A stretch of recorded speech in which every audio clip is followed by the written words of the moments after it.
শ্রী শ্রী রামকৃষ্ণের 191তম জন্মতিথি ঘিরেও রাজনৈতিক কাজিয়া।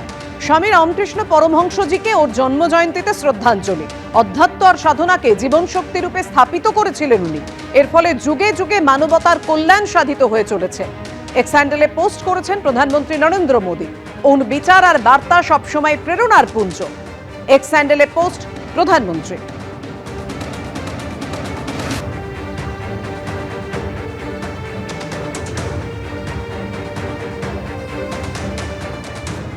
আর প্রধানমন্ত্রীর এই পোস্ট সামনে আসতেই আক্রমণ শানিয়েছেন মমতা বন্দ্যোপাধ্যায়।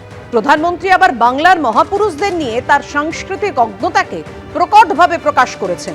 আর যুগাবতার শ্রী শ্রী রামকৃষ্ণ পরমহংসদেবের জন্মতিথি। প্রধানমন্ত্রী তার নামের আগে এক অপ্রত্যাশিত অনুপযুক্ত শব্দ যোগ করেছেন, স্বামী।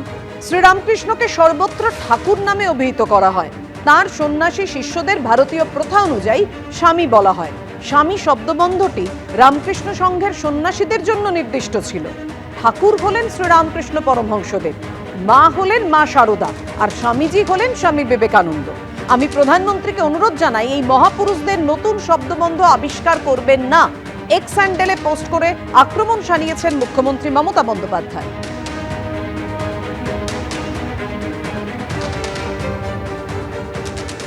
প্রধানমন্ত্রী পোস্টে লিখেছেন, স্বামী রামকৃষ্ণ পরমহংস। এই স্বামী শব্দটি এখানে ব্যবহারের নয়, বিজেপি জানে না। আক্রমণ কুণাল ঘোষের। ঠাকুর শ্রী শ্রী রামকৃষ্ণ পরমহংসদেবের শিষ্য ছিলেন স্বামী বিবেকানন্দ।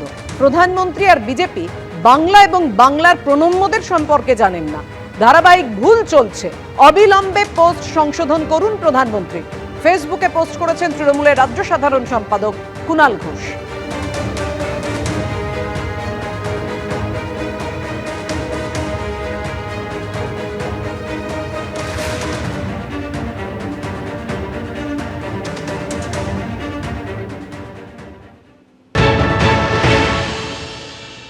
স্বামী কোনো অশ্রদ্ধার নাকি শব্দ নাকি, এবং এটার পুরোটাই পলিটিক্যাল। তার কারণ হচ্ছে, আমি প্রমাণ করে দিচ্ছি, গতবার মাননীয় প্রধানমন্ত্রীর টুইটে এই শব্দই ছিল।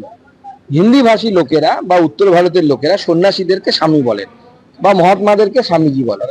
তো এখানে সেইটাকে একটা ছোট জিনিসকে বড় করে দেখানোর চেষ্টা হচ্ছে। আদপে এরকম কোনো বিষয় নেই। গতবারও এই টুইট হয়েছিল। গতবার কিন্তু মুখ্যমন্ত্রী এই কথা বলেননি। আপনারা গতবারের টুইট বের করে দেখুন। গতবার প্রধানমন্ত্রী এটাই টুইট করেছে। এবার বলছেন কারণ এবার ভোটটা আছে, ওনার বাঙালি সেন্টিমেন্টে ভোট করতে হবে, নিজের ভাইপোর সম্পত্তি বাড়াতে হবে। উদ্দেশ্য বাঙালি নয়, ভাইপো। বিজেপির বাংলার মাটি সম্পর্কে এবং বাংলার মনীষীদের সম্পর্কে যে কোনো আইডিয়া নেই, সেটা তো আজকে প্রথম নয়, 2021 থেকেই আমরা দেখছি। বিজেপি যে কথাটা বলছে যে কোনো মনীষীর আগেই স্বামী লাগানো যায়, ব্যাপারটা তো এরকম সব ক্ষেত্রে নয়। যেমন ধরুন, নেতাজি আমরা সব ক্ষেত্রেই লাগাতে পারি। নেতাজি কথার অর্থ কি? নেতাজি কথা মানে হচ্ছে নেতা বাবু, বাংলায় করলে হয়। নরেন্দ্র মোদীর আগেও লাগানো যেতে পারে, কারণ তিনিও নেতা, রাজনৈতিক নেতা। কিন্তু আমরা কি লাগাই? আমরা নেতাজি শব্দটা ভারতবর্ষের একজন ব্যক্তির জন্যই ব্যবহার করি, সেটা হচ্ছে নেতাজি সুভাষচন্দ্র বসু। তেমনি স্বামী বিবেকানন্দ, বিবেকানন্দের আগে স্বামী শব্দটায় বাঙালি এবং ভারতবাসী পরিচিত। আর তেমনি শ্রী রামকৃষ্ণ পরমহংসদেব, রামকৃষ্ণ দেবের সঙ্গে পরমহংস, শ্রী রামকৃষ্ণ পরমহংস কথাটা পরিচিত। আসলে তারা যে বাংলাকে চেনেন না, বাংলাকে জানেন না, সেটা প্রতি মুহূর্তে ফুটে ওঠে। বাংলার মুখ্যমন্ত্রী তিনি যদি মনে করেন যে ভাষাগত কোনো ত্রুটি হয়েছে প্রধানমন্ত্রী, তাহলে তিনি প্রধানমন্ত্রীকে সরাসরি ফোন করে বলুন যে আপনি ভাষা শুধরিয়ে নিন। আপনাকে ফোন করলেই প্রধানমন্ত্রী ফোন ধরবে। দিদি মোদির মধ্যে খুবই খাতির আছে। এই এক্সে না করে আকসে বাদ করো। কেন ভারতবর্ষের প্রধানমন্ত্রী এই ভুল করে, তাকে জিজ্ঞেস করা হোক।